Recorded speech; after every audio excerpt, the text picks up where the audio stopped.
Here we go, y'all. Hiya. So, hi, everybody.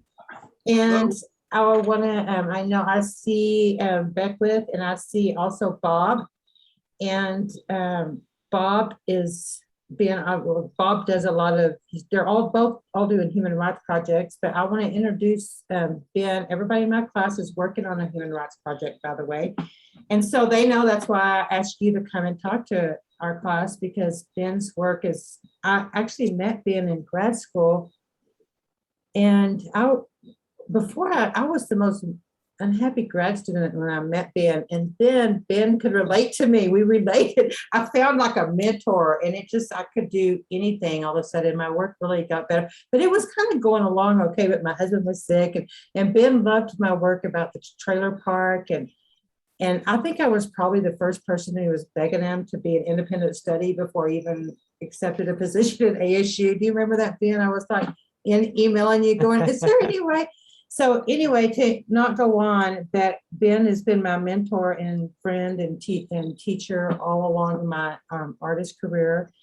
And he went to San Jose State for his undergraduate work and then to Stanford for his MFA.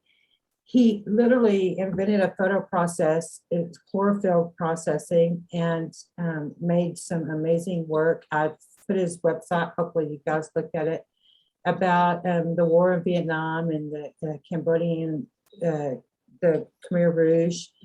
And actually that work intersected even later on. Actually, I noticed even the current or very recent work anyway, where the Khmer Rouge work intersected.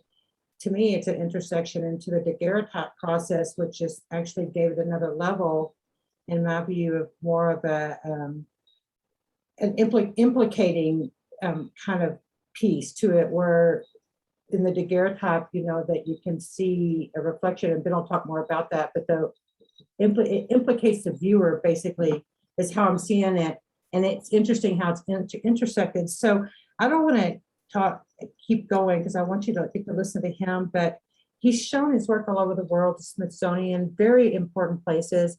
It's really a gift actually to have you here, and I'm very happy about it. And I'm recording it again, so hopefully a lot of people will have the opportunity to enjoy it that come through the class. We're teaching again in the summer, Ben, so I'll be able to have this lecture on for them in the summer.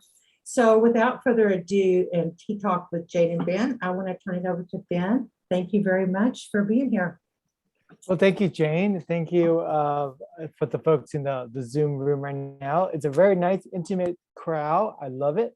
It's amazing how, given the situation we live in, but we're able to somehow gather from all part of the country just to be here in this space. I also want to say, I've learned a lot from Jane too. I find Jane as a friend, colleague, and also mentor in art and life. So thank you, Jane, for this invitation. So what I'll do, maybe just sort of screen share with you a slide presentation. Yeah, let me just put it here. Hang on, Ben, I'm going to fix that. And then we can just kind of go through the flow. I might jump around a little bit. Obviously, if you have any questions, feel free to just jump in and ask. I want to make this very conversational as possible. This is not sort of like a artist talk where I do all the talk. I'm actually really curious about your work too. And so great. Let me start. Let me go ahead and get everybody to mute, so then we can make sure. And then if they want to raise, I'm going to mute too, Ben. So we're all going to. Okay, I think Jane just muted. So let me just start to share here, and if I press play, do you see a slide? Okay, perfect. Thank you so much for that feedback. Well, I will kind of start a little bit chronological in a way of my work as an artist. I've been sort of making work for a while. I started this project, which is Jane mentioned a little bit about it, called Immortality, the Remnants of the Vietnam and American War, when I, in a way, came up with this process with printing on leaves by using photosynthesis. So in 1999, I visited Vietnam for the first time, and I was just amazed with being in the country. And just, it was a place where I was born. I left Vietnam as a child, as a kid. I mean, more like a baby, just being 1 years old, and came to the US. So going back to Vietnam, I wanted to see Vietnam pretty much as a country. I wanted to meet my relatives there. But what I also noticed was that the war was still part of the landscape and still embedded in the landscape. So when I came back to the US, I thought about doing a project about that, and which I did, which has resulted in this body of work called The Remnants of the Vietnam and American War.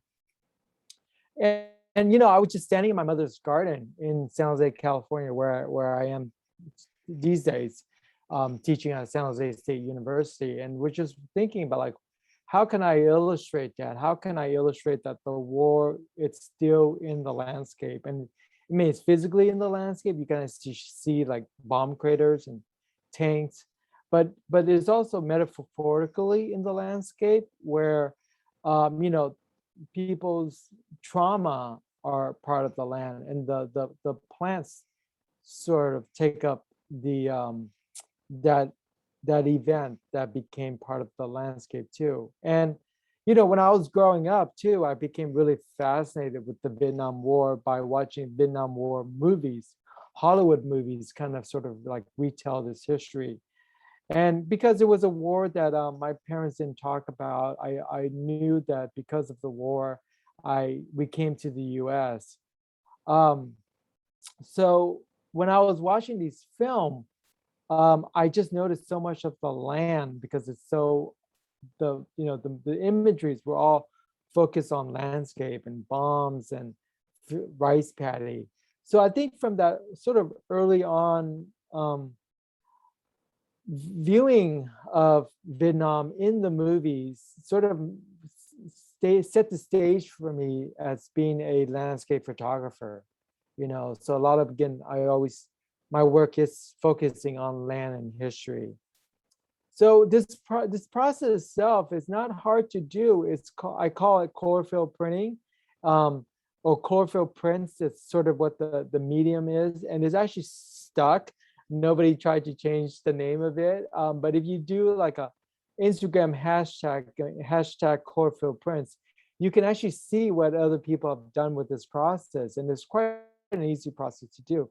And I'll explain the process in a minute, but I want to talk a little bit about the history of the process too. Well, this is very simple. I was amazed that this process was developed in the 19th century, 19th century, where in France, people will stencil to fruits, for example, peach in this illustration here, and let that fruit ripen in the sun. And then the stencil is removed, and what's left is a silhouette of the stencil. So in this case, there's this man here named Hippolyte Bayard Sr., who every harvesting season give his friends a basket of fruit, and inside that basket is a peach with his name on it, or with his signature on it. And this process does happen. If you ever grow a peach, I have a peach tree in my backyard, and you notice where the leaves are over the peach, that part of the peach doesn't ripen in the sun. It's very simple. It's just, again, using light pigments of plants to create an image. So, photography is just very organic. It came from a very organic origin, and this process also works with clipping negatives onto leaves. In this case here, in these early studies, where this negative is clipped onto a leaf, and then through exposing it in the sun for several weeks, you remove the negative, and you actually see just like in darkroom printing, the dark parts block the sunlight, which then that part of the leaf loses its chlorophyll. But then I also discovered that if you detach the leaf and you place a positive on the leaf in a contact printing frame, the image is also transferred in that way too. So it becomes like a little bit of a direct positive process. So in this case, I use this process to print pictures of the solar system and the galaxies and stars and comets onto leaves. And this is one of my early series of chlorophyll printing. I call this searching for the cosmos. So I'm looking for the cosmos actually in the ground that we walk upon, and that connection from heaven and earth. Moving forward, I want to just quickly show you some other bodies of work. I'm mainly a photographer. Of course, I do a lot of documentary work. And for example, this is an old work now, but like with any old work, you can always return to it and do something new with it. And I haven't done that with this body work called Pula Down. Now, Pula Down was a refugee island where my family and I used to live before coming to the US. And this is a picture I found on the internet where refugees are approaching the island and walking on this dock. And when I visited the island in 2003 with my mother, this is what we found, where this dock is no longer there. So this is, even a way I always feel like this is new work, but this is like work I done in 2003. So, almost 20 years ago. And it's crazy how time changed. But this was my MFA work, and I just wanted to think about this island and visit this island, just to document it. And I, like, for example, in this case, I had this idea of photographing of my mother on the island holding this immigration document. So we were very amazed what we found, like, for example, a boat in the middle of a jungle, or like drawings of boats on walls, the motif of the boat kind of reoccurring throughout the islands. And of course, there's no refugees living there. When we visited, the island closed down in 1993. And what's left is just a ruin in a way, waiting to be discovered by folks, by people coming upon what's left there. For example, you could tell that was a building that's now just barely standing, and this was the Catholic Church that the refugees erected, and what's left is this fallen Christ figure. And it's amazing too, because I actually learned a couple of years ago that none of this is there anymore. I mean, it's all been cleared out. The government has went in there and just kind of clear all of this out. And really, I mean, I was amazed because, again, this is like 10, 20 years ago. And now just having this archive is something to, to think about, to just to have for a record of a history, a community that's no longer there. And there were also like mythological stories on the island. For example, here, a spirit named Father Be Down who saved people from drowning. And so in this monument here, there's people would dedicate plaque to this spirit named Father Be Down. So there is these plaque that say thanks to old Father Be Down, thanks for saving us. And then we also stumble upon documents. These are letters, governmental records, written testimonies of why people escape. And I was very taken by these materials, just left lingering there for my mom and I to pick up.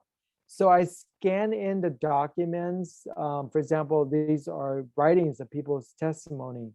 And I like in this photograph here, there's layers of missing information, like a worm ate through this pile of paper. And I just kind of wonder where the information went. Could it sort of all disappear? So with the chlorophyll printing process, I printed the writings onto leaves, layering this writings to suggest that the voices of these refugees are still there on the island. Just their stories are still there, waiting to be discovered. Some other bodies of work, I'm sort of jumping around a little bit, thinking about the theme of this class, art and activism, as well as art and social engagement. I think once you consider everything outside of your actual studio as now your studio in public spaces, you get to really interact with the community and think about how you can use community as a subject matter to make artwork with. So in this body of work here, this is a project I did in New Orleans, and I forgot what year, but it must have been like maybe 5 years ago, where I went to New Orleans and photographed the Vietnamese American community. And I was very taken by their gardens, and having of course an interest in gardens myself, I wanted to make portraits of them standing in their gardens. Sometimes they're in their backyard, sometimes they're in their front yard, sometimes it's a community garden here.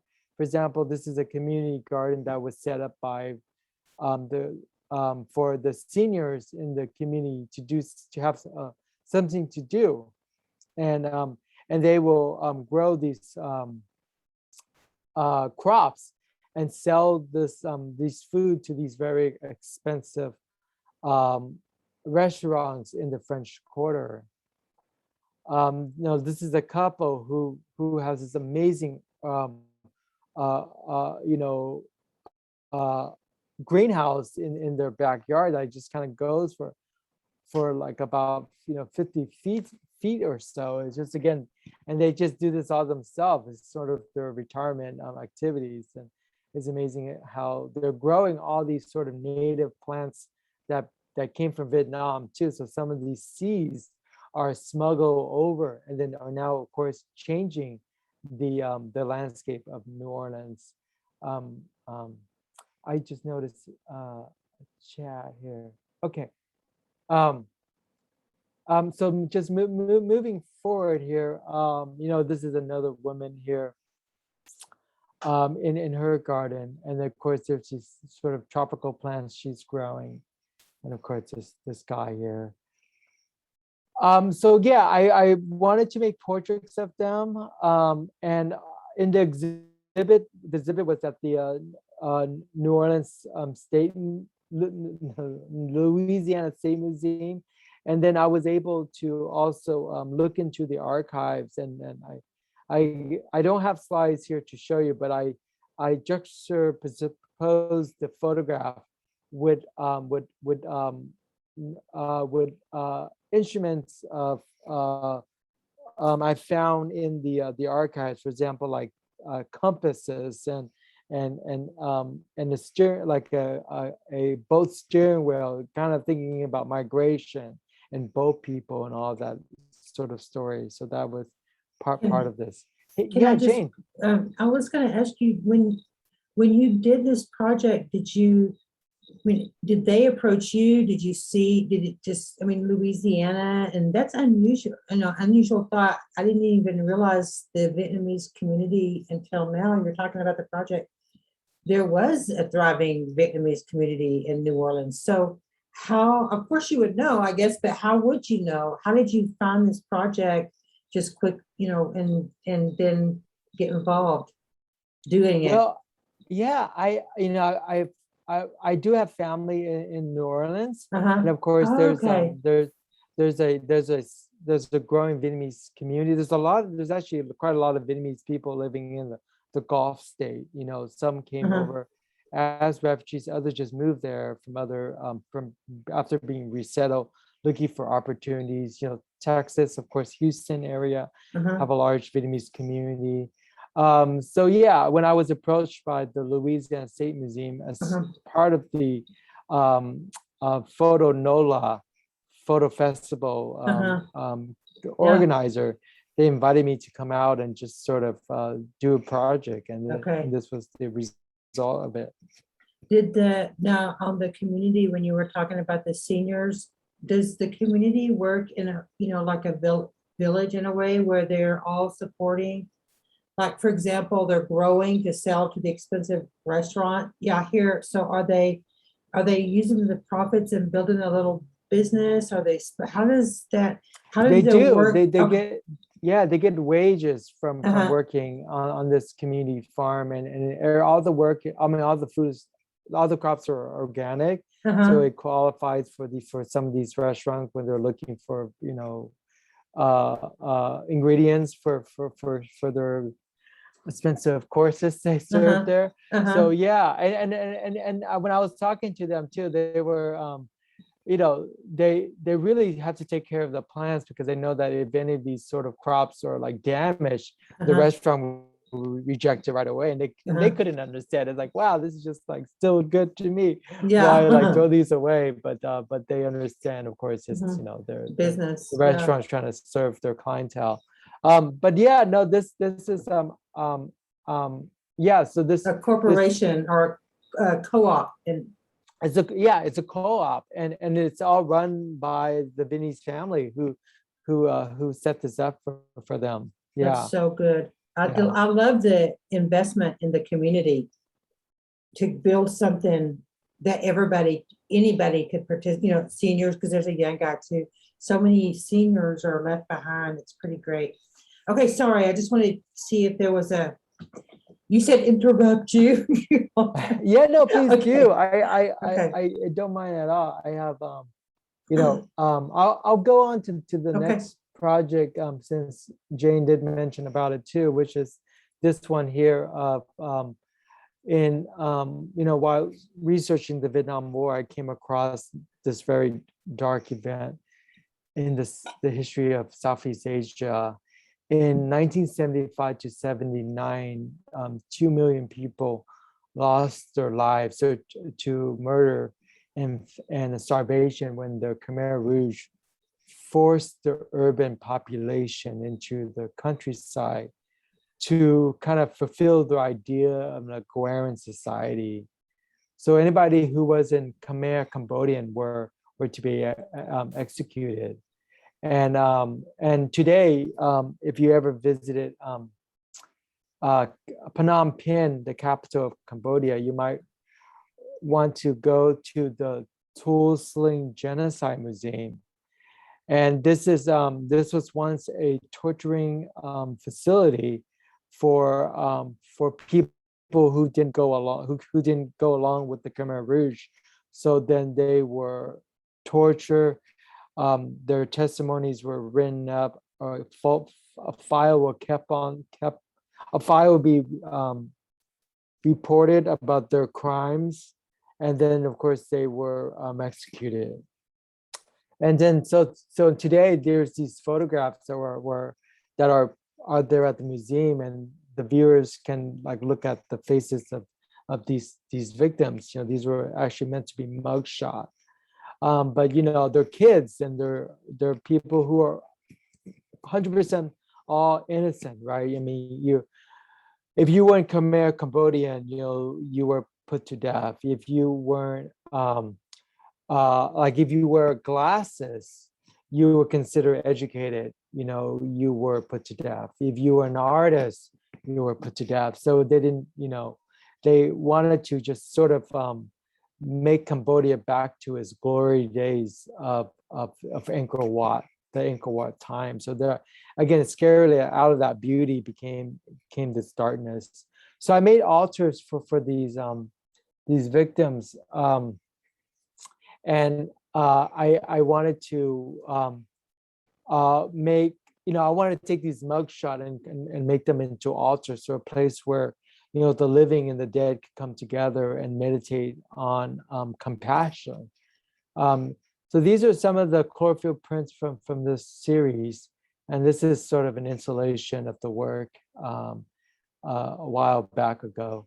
And then this work I still developed this work. I haven't done it recently, but in 2018, when I was looking through my archives of this trip, I came across this photograph here that I took under a stairway of a pile of debris. You can see maybe some doors and a shoe. But if you look closely there, there's actually a photograph enlarger that was left there. And then from this age of this enlarger, the way it looked, I imagined, it came to my assumption that this was probably the enlarger that Khmer Rouge used to print those mugshots. And then I was curious about it too. It looks like it was left sort of in a pile of ruins. And this trip was probably 2006 when I made this photograph.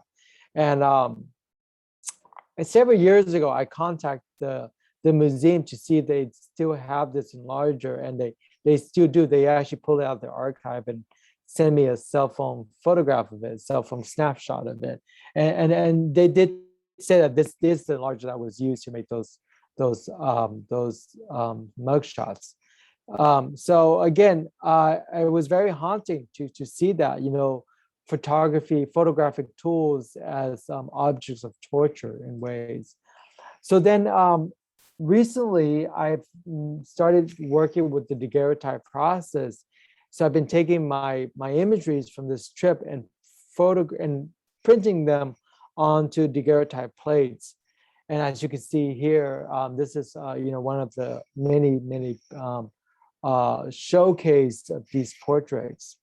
And thinking about like the enlarger as an object that projects light, and the daguerreotype sort of does the same thing too. And I'm sure you're familiar of a daguerreotype, and I actually have one in my office here of a 19th century daguerreotype, and I actually have my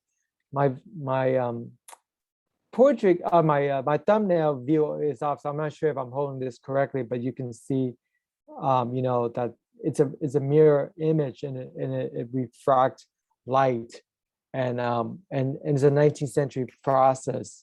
And I'm always amazed about the way it looks and things like that. So I wanted to print these portraits onto daguerreotypes to suggest that the daguerreotype is an instrument that also projects light.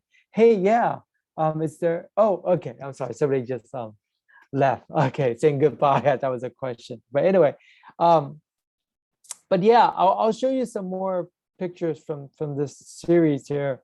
So this is one of the torture room, that was staged by the curators to show you what it looked like back then. This is the actual, this is a daguerreotype of that imagery I showed you earlier of the enlarger here. And then using a combination of like past work and the sort of new process of a daguerreotype, I made photograms of my chlorophyll prints. So I took my leaf prints and I put them in contact with the daguerreotype plate and made these photograms on daguerreotype. So it's very when you look at them, you see your own reflection, and sort of you meditate on that history. So I'm going to move forward to some of my more recent work. I started again moving more towards making daguerreotypes, also in cameras daguerreotypes. So these are photographs made inside the camera instead of in the darkroom. So in 2009, I landed a teaching job at Washington and Lee University in Lexington, Virginia. And I wanted to go there with a project in mind. So I thought about, well, what if I start to do landscape daguerreotypes, and I set up my equipment in this basement of the house I was living in. And this was the first time that I actually went out with synthesized plate. I will walk down to Stonewall Jackson Memorial cemeteries and sort of just set up my camera and make these photographs. And it was a learning curve for me. I got these sort of pictures. So when I came back to California, I wanted to continue making landscape daguerreotype and was just thinking about another body of work. So I thought about, well, why don't I just go out to Yosemite Valley and start photographing um, the the landscape, Yosemite Yosemite Valley with the daguerreotype process. And I thought back to, like, 19th century photographer like Carson Watkins here, who went out to Yosemite Valley to make large mammoth photographs of these very monumental scenes that we're also familiar with today. So, unlike Carton Walk and horse and carriages, I got a van and set up my daguerreotype equipment in the van. So you can see here inside the van is a dark room where I have some of the equipment that are needed in making daguerreotype. For example, here is filming boxes, and I will have plates, silver plates that I made beforehand, that I will polish, mirror finish, and carry with me, and large format cameras and things like that. So I will carry all that into the landscape and make pictures like this.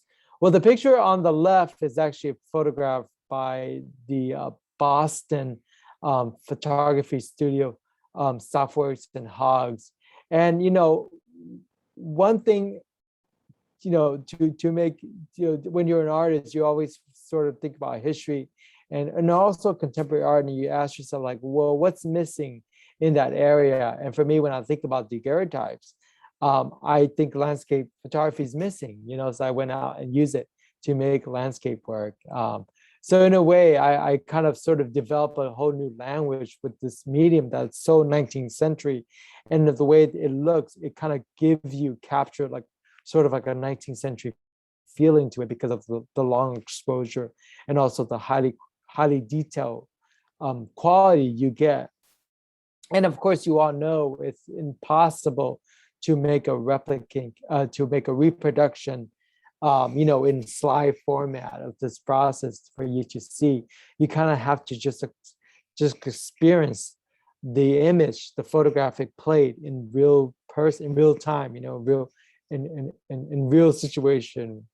Or what today I'm learning from my students in real life,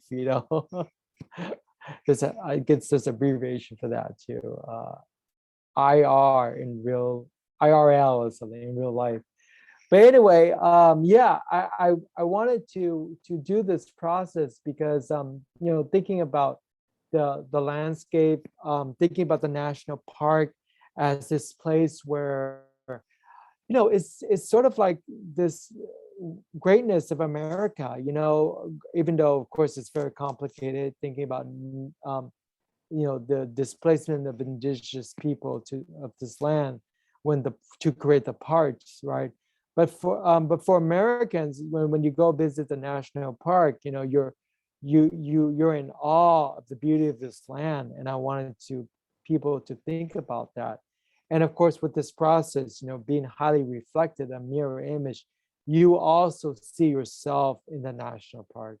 You literally see yourself in the photographic image and become part of this landscape. The other thing that I was very interested in this process too was that in how in this process the image is in reverse. So you will have sceneries like this by Ansel Adams of tunnel view at Yosemite Valley, and then in my daguerreotype, it will be in reverse. So these pictures look very familiar because you're familiar with the archives of the national parks. But then they look sort of oddly strange too because they don't sort of align with your memories of the photograph. So I kind of enjoyed that too. It didn't occur to me until I realized when I now look at pictures by Ansel Adams of national parks, especially Yosemite Valley, for me it looks strange because they're in reverse. It's because I've been just looking at my own photograph for so long when I'm thinking about it. I'm so used to this composition. So yeah, this is a cathedral beach, and you can see three brothers in the reflection there in the water. And of course, I've tried to find ways early on to like how do I present this work, and I tried like the 19th century ways of doing it. Of course, it didn't really work out for me because this work is not about 19th century. It's actually about today. Even though during this period, the creation of the national park is definitely a 19th century project that obviously lasts till today. It's still an ongoing project here. And sometimes, places like this, it takes a long time to hike to. This is Nevada Fall, which it took like almost a couple of hours just to get here, and then set up my camera, make a couple exposure, then head back to my van to develop the image. Brighter Vale here.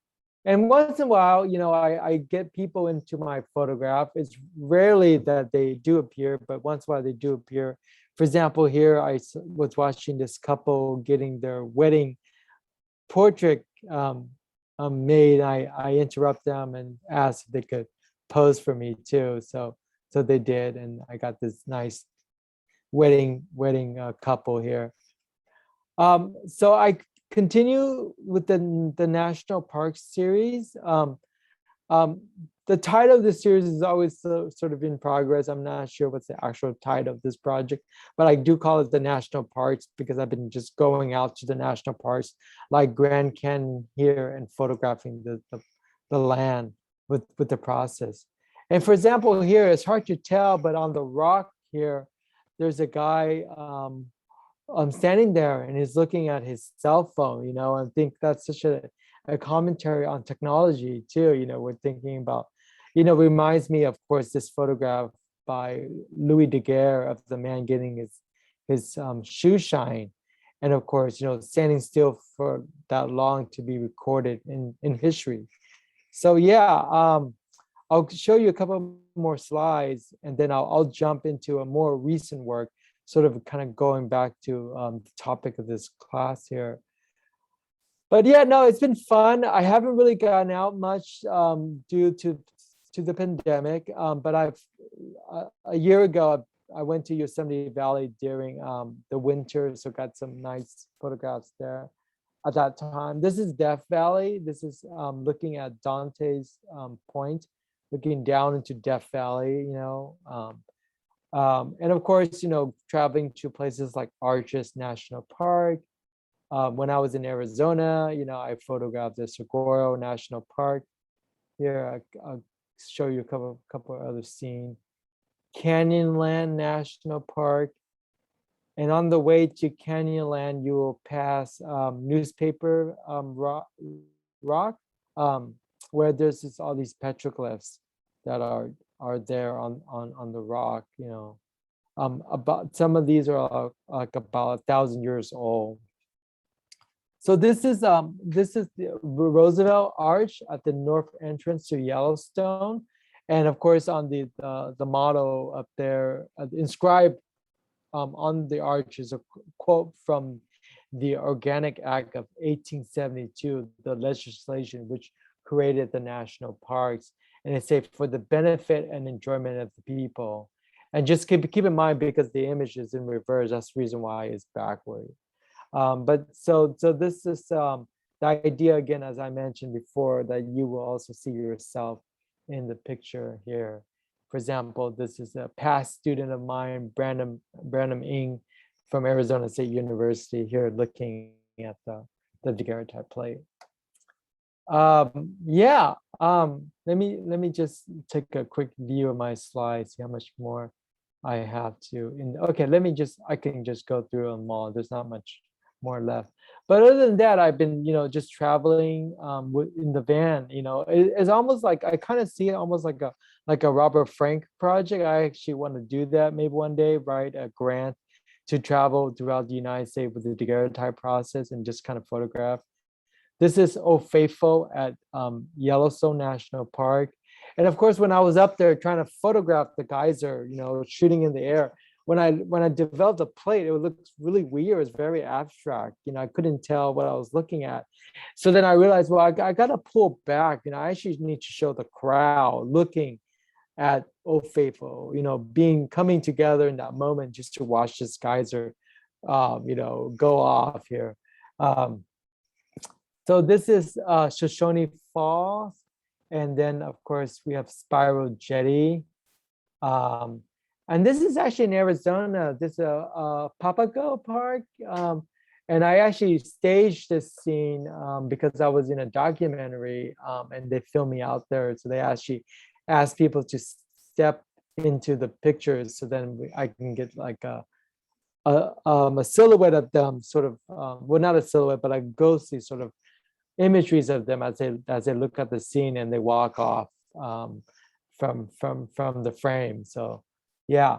So just one last body of work I want to just share with you. This is a project I kind of started in 2017, and it was photographing Salinas Chinatown.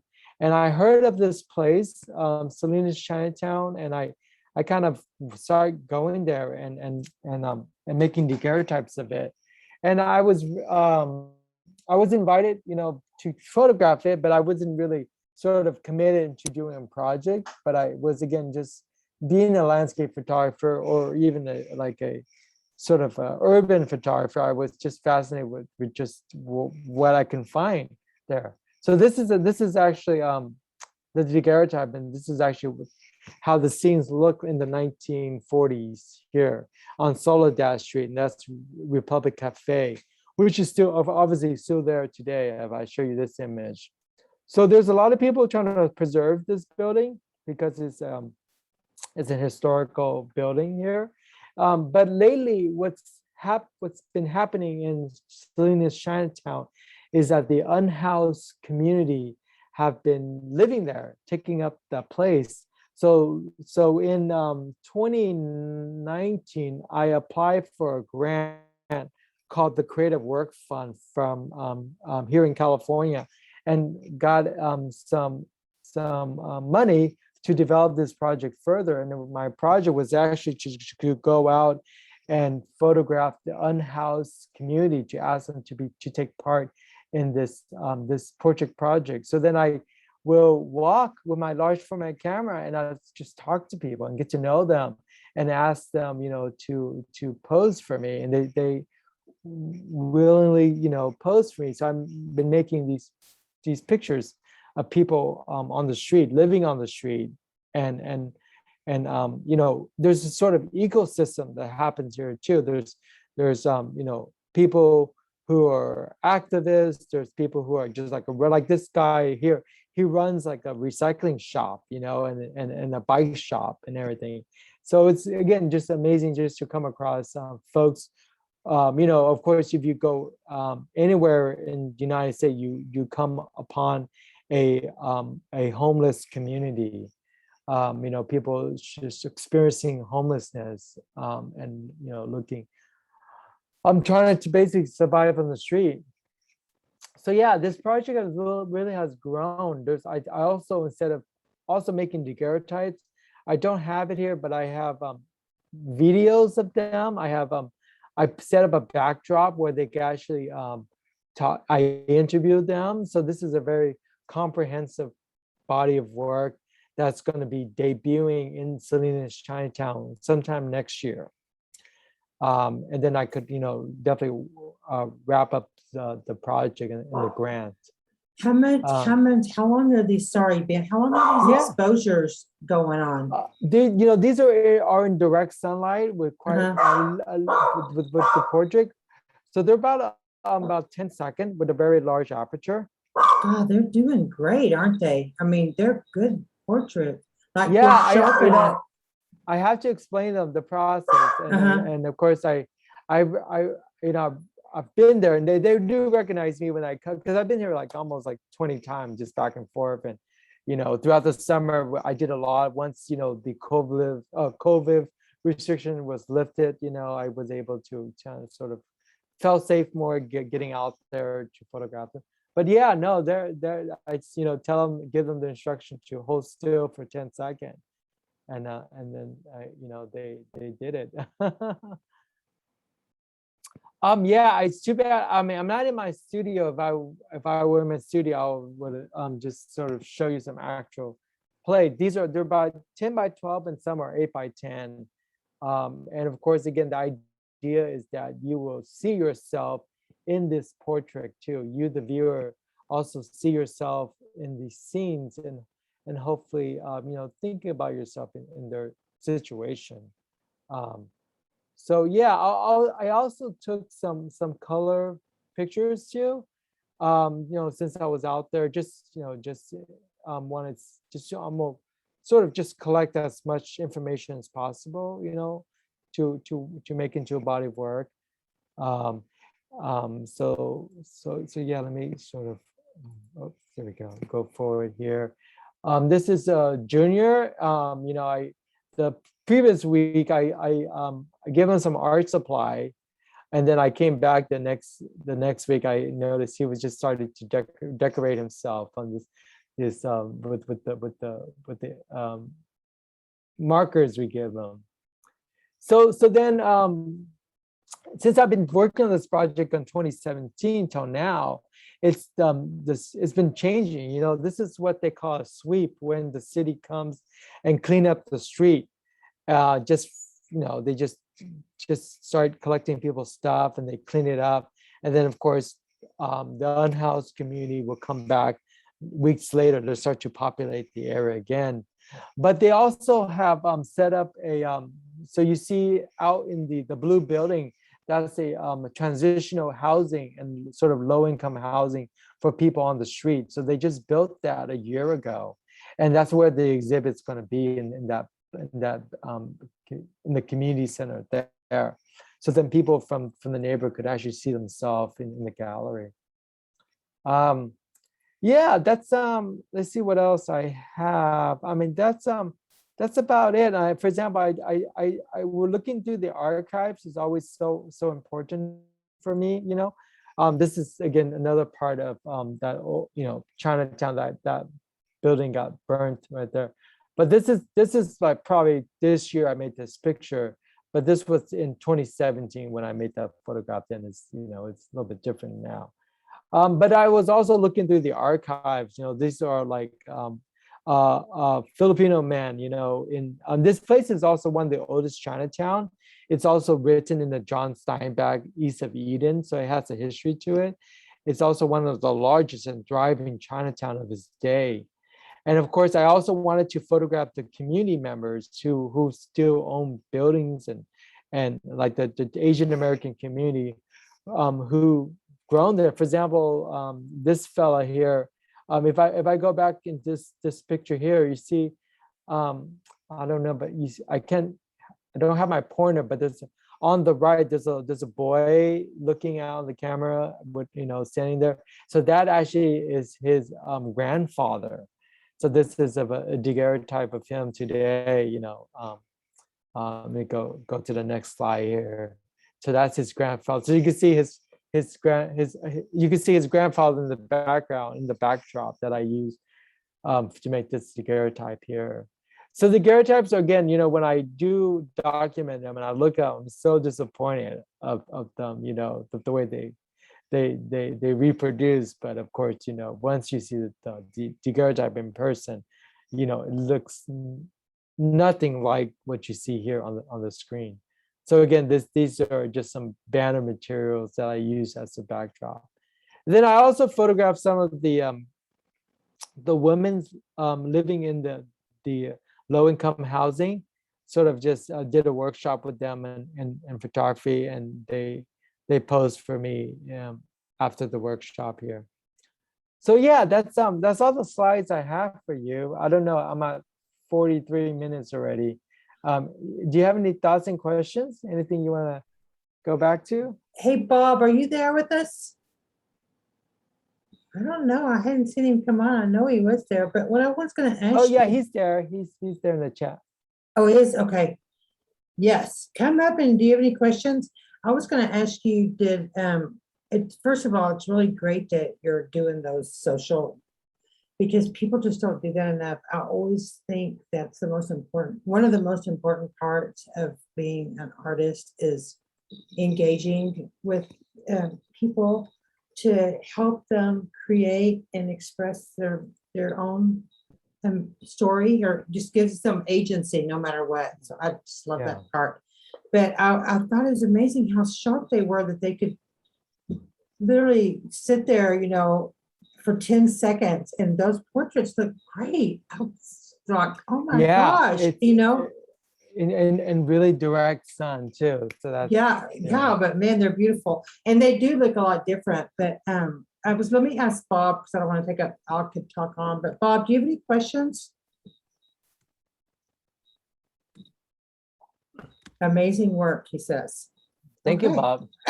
We wish we could see Bob, but we can't. He doesn't want to come on. Actually, Bob. Oh, I am. He's from Louisiana, and he is. Oh, Yep, and he's actually closer to my age, and he's been a photographer for a long time, and his project actually really interesting because it's talking about basically the 1% billionaires versus the rest of the world. You know, wow. and he's kind of showing it sort of a different thing. But anyway, it's interesting. But I was gonna going back to the other project. Are they gonna, when you're talking about the community being involved, and are they gonna be at the exhibition? Is it gonna be have a social practice part going on at the exhibition too to keep people engaged, or is you talking about the Salinas project? Yeah, the Chinatown project. Yeah, We have we actually have banners we can put up around Chinatown with some of the community members, and the portraits will be on there too. And you know, we want to obviously get permission for them first too, because you know, we want to be, you know, sensitive for, you know, for because some of them might not want to see themselves on buildings and stuff like that, right. But it's a way to sort of just, you know, celebrate, you know, because we want to think about Chinatown. That's their neighborhood, you know. That's where they decide to set up, you know. So yeah. Bob, did you have a quick? Bob was saying that let me get up there. Okay, Bob, can you just say all that? Yeah, so I don't have to read it. Yeah. Can you hear me now? Yeah. Sorry, I had to find the button to get my video on, because the last time I had the video on, it wasn't supposed to be on. But anyway, yeah, I'm from Louisiana, and so I'm very fascinated by your talk, especially at the beginning, because I have a lot of friends that were Vietnamese, because they were brought into the New Orleans area, and that's sort of my home. I'm from Natchitoches, and so we got to know the community, meshed in with our community really well, and many of them became teachers. I don't know if you knew that. Yeah, so a lot of the teachers that I had, even at, you know, I'm older now, but a lot of the people that I were my mentors were teachers, and they were from Vietnam. So their perspective on the Vietnam War was very much different from what we were. Of course, we had the political, you know, Johnson lied, you know, we were all rebellious about everything. And their perspective was totally different about the whole war. So I was interested. You brought back a lot of memories and a lot of ideas. And I'm thinking of friends now that I just visited their grave sites a couple months ago. They were Vietnamese that I got to know, and restaurants that we used to go to that my dad and I went to. Anyway, so thanks for sharing that, just to bring back some old memories on that. And yes, my subject is about you know, the income inequalities that are going on, and I'm really concerned about this. I first need to disclose that I'm one of the 1%ers. I'm on the other end, but I started on the bottom end. So I've been through the whole thing, mostly through photography. I got to where I am today. And in doing such, I think there's a lack of opportunity for a lot of people, and they give up and they're hopeless. The people that I know, the young people that I mentor are hopeless. So anyway, that's just ideas that popped in my head, and I really enjoyed your talk. Of all the talks thank you witnessed in the last 2 years, this one held my interest. I didn't leave the computer. So. Well, thank you, Bob. I appreciate that. I know, and actually, it's probably the only one that's going to be this intimate, because usually it's a bigger deal. But Ben was just last year I asked him, and then we didn't get to it, and this year, and so I'm just happy it's an intimate talk where we're getting to talk about your work and talk and reflect, because I hadn't seen that new work. I saw a glimpse of it on Instagram. But, you know, I mean, of course, that population's dear to me, because from all my clients at the public defender's office, many of them were living on the streets. And actually, I still see them. A lot of them still call me, because I'm, you know, good at getting them through little tiny cracks in the system. Mhm. Like I always say, instead of seeing if they qualify, tweak the circumstance, find out what the qualification is and then tweak the circumstance so that they do, Yeah. qualify.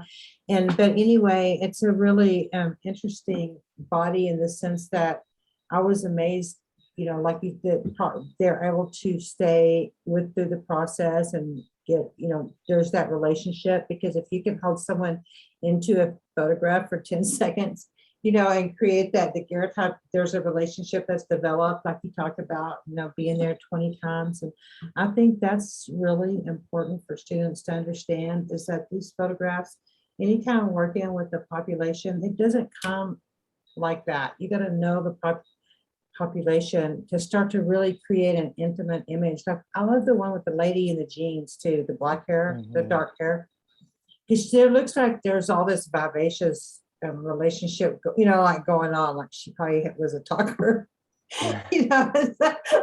but anyway, excuse me, I think that's an important part of doing activist work, is to really engage with your population and understand them and open the mind to looking, excuse me, I swallowed wrong, looking at a different perspective, and seeing, like, Yeah, and well, validating the experience. yeah, they just want to tell their stories, and that's the one thing I was amazed. Of course, we know there's a lot of stereotype with the unhoused community, but this community here was just, like, they just wanted to tell their story, and that's all they wanted to do. And through the grants, we were able to compensate them too for their time and everything. That's awesome. help. And yeah, and some of them was just like, you did, like, we don't even, want these gift cards. We just want to, like, just to make sure you get the story out. Because once when we were walking around with the cameras and tripod, people just start coming up to us, say, like, are you here for the newspaper? They just want to, talk and just bring light to the situation. So, Well, and actually have someone listen, yeah. because a lot of people will just go the opposite direction, like whenever there's homeless people. And recently it's just such and I won't get off on a long tangent, I'll always talk crap, but recently I was in Austin, and my niece, I was seeing, it's actually not really my niece, it's my cousin, but we're, she's, her mother and I are really close. But anyway, she's marrying this district court appellate federal judge guy. So she's changed a lot. I mean, like, she's gone from being in a rural area to then she got her master's degree, and then she's really striking, the blonde, blue eye, very, very lovely, the typical, anyway, I love her dearly, but as time's gone, she's got more and more privileged and more these positions and everything. So here she is now, she's going to marry this guy. And so I wanted to meet this guy. This is very recently, it was just last month, and she's talking about this homeless guy. We're having a conversation. And it just surprises me because, I mean, I really played a huge part in her upbringing, and I've been a social worker, artist, my whole existence. So it surprised me to hear her talk the way she was, but she was talking about the guy, she was eating her breakfast burrito. And I mean, she was sitting there very, very like, very, she looks like a Barbie doll, and her husband looks like Ken. And I swear, I don't mean that meanly, but they do like Barbie. They do look like, just visually, they're perfect and stuff. Anyway, she's talking about this homeless guy. She's eating her burrito, and she's like, he took a crap right in front of me. And I was glad. God forgive me. I was like, and she was like, it was so disgusting. And I said, well, good for him. Then maybe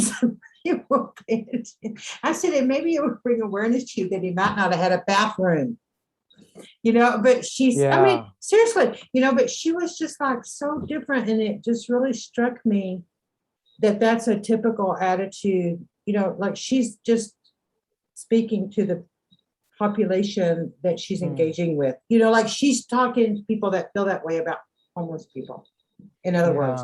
And I mean that she feels she's changed, her insight has changed, and it was sad to me because I thought that's a person, because she's so good, she's got a really good position, and she's marrying this person this is a couple that could actually probably do something in Austin to help change the circumstances for a lot of people, like engage in a housing project like what you're talking about. Instead of saying things that, I caught C. diff one time. You know what that is? I had this guy, I still love this guy. I mean, he's still on my Facebook, but he always homeless, young, and he was always in jail, and he's mentally ill and incompetent. And it took me like 3 years to get his Social Security and all this other stuff. But and I would just get him in my car and take him because he was suffering, like terribly. Wow. But this one time he was in my car. I was taking him, so I can't even remember what it was. Oh, I was taking him back to the shack he was staying in, but we were trying to get his SSI. He came to my office to do an SSI thing. So he got in the car, and I had another girl got in the car too. I was taking them both to their place. And I knew, I don't know what the intuition was, but I knew in that moment, Ben, I swear to you, I knew that there was a germ. He reached over and he got some pistachios that were in the console, which was fine. But you know how you could feel something? I felt it, like I felt, I was like, oh, and I even thought about having the girl get out because it was that alarm. I mean, I was this sensation. 2 days later, I had C. diff, and that's where you get from people that go to the bathroom, can't wash their hands or, and he was, yeah. And it's very, very contagious, and he's been living outside, for a long time. I was sick for 6 weeks, and and I lost 20 pounds. But it's so funny then later because like I said, he's still in my life, and his name's Fabe, but I call him Fabe. And so like the last time I took him somewhere, I'm like, Fabe, I swear to God, I'm not being rude, but I am spraying you with Lysol. I had to because he laughed. He thought it was hilarious, but he was also glad because he's sleeping outside and there's germ. I mean, but I said you just can't make me. I'm too old for that. It'll kill me the next time. And he's like, okay, Miss Jane. So but the point is that people can't go to the bathroom. There's not water. Yeah. Those are all things that people like my niece doesn't come into their consciousness that if there's not water, there's not a lot of, there's illness. If there's not water, there's illness. That's the bottom line. Yeah, those are the stories that I've encountered. They just want to talk about why did they shut off the water, or I get us, if you can get somebody to fix this, because I mean the reason why they're there too, because there's a lot of social service facilities around that area that kind of serve that population. So and some of them are not always so nice to them too. So they they're degrading to them. And the social services people, I think they're good. You'll know this from Stanford, Zimbardo's prison studies. I think those prison studies reflect on also can include social services agencies because they have the power, and so power relationship. Yeah, it's a power to decide if somebody's literally going to eat or not, or something like that in a situation. And oftentimes I feel like the social services agencies actually become one of the enemies because they treat people so horrible. Yeah, I heard stories of that too. On the street, and it's anyway. I want to. So we're getting on that. So that's all important things to think about. But I know we're gonna. It's already late. So Bob, I'm gonna go ahead and end you here and end the recording. Ben, don't go anywhere. And Bob, thanks for coming. I appreciate Bob comes to all of them. Do you have any last things and I'm so glad because he's a committed student, and that's the beauty of being a photo bug. I'm an older student going back. I already have degrees. I'm just going back for a photography degree. Yeah.